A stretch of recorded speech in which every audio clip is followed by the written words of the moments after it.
The Ducks battled back 4 separate times, but the Capitals always had an answer, finding the goal-ahead goal and capitalizing on turnovers to pull away late. But yeehaw!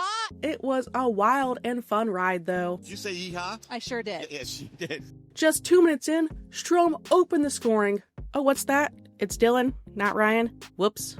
The Caps win the faceoff, Trouba pinches to Ovechkin, and on the break, Strome gets inside of Zegras on the back check. Zegras reaches, but Dylan Strome teaches, going backhand for the finish.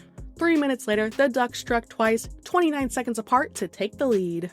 Terry spins to buy time for Trouba to crash, then feeds him the pass. Trouba's first shot goes wide off the boards, but bounces right back to him, and he goes 5-hole. His first goal since January 4th, 2024. His first goal as a Duck, play crazy train. On the very next shift, Carlson dishes to Zegras as he crashes the net for the screen. Zegras circles and hits Helleson in stride. Helly with a one-time bomb, goals in back-to-back games, Ducks lead 2-1.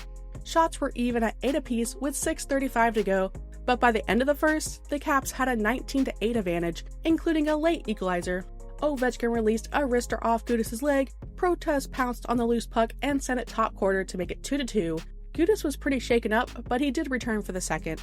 The Ducks earned a power play with 30 seconds left and don't score in the remaining time to start the second.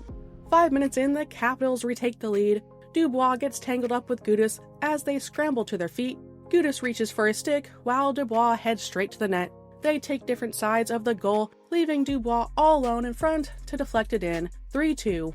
The Ducks successfully kill off a penalty as McTavish took his first trip to the box since January 28th. Pretty impressive for McT, who has really cut down on the penalties. Killorn nearly got a shorty and had another chance as the penalty expired. Once again, the Ducks earned a power play to close out the period, but don't score in the remaining time to start the third. And yeehaw! Again, things got only wilder. 5 minutes into the period, the Ducks tied the game for the third time. Michukov sent a floating wrister through traffic. But just 28 seconds later, the Caps took back the lead.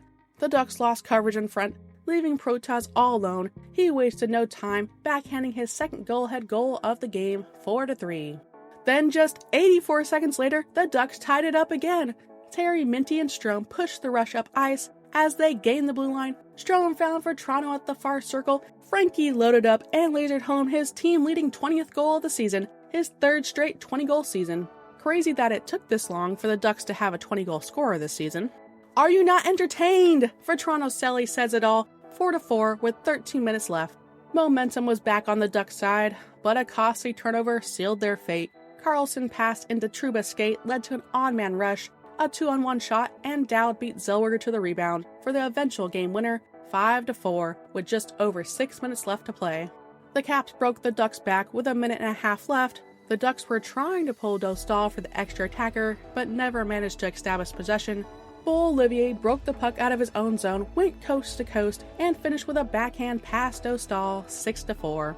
The Ducks did eventually pull Dosty, and here we go, empty net time for Ovi. But not today, Ovi. Not today. He got an assist instead. A tired Ovechkin dipped ahead to Protas for the empty netter, securing his first NHL hat-trick, 3 assists for Ovechkin. But not today, Ovi. Not today. Ducks lose 7-4. Most goals the Ducks have allowed this season. Back-to-back fun games. Obviously, I prefer last fun game, but I love the fight and the effort from the Ducks. That said, this really felt like a game they beat themselves. Looking at the score, and you might think Dosty had a rough night, maybe he wasn't as sharp as usual, but he faced 41 shots, and I can't really blame him for any of the goals he allowed. On the bright side, the Ducks are still just 7 points out of a wildcard spot, but the Flames did gain a game in hand. 18 games left, making today's game against Utah at 7 p.m. a must-win. Then again, at this point, almost every game is. Thank you to our members. If you enjoyed the video, like and subscribe. Thank you for watching, and go Ducks! Yeehaw! Yeehaw!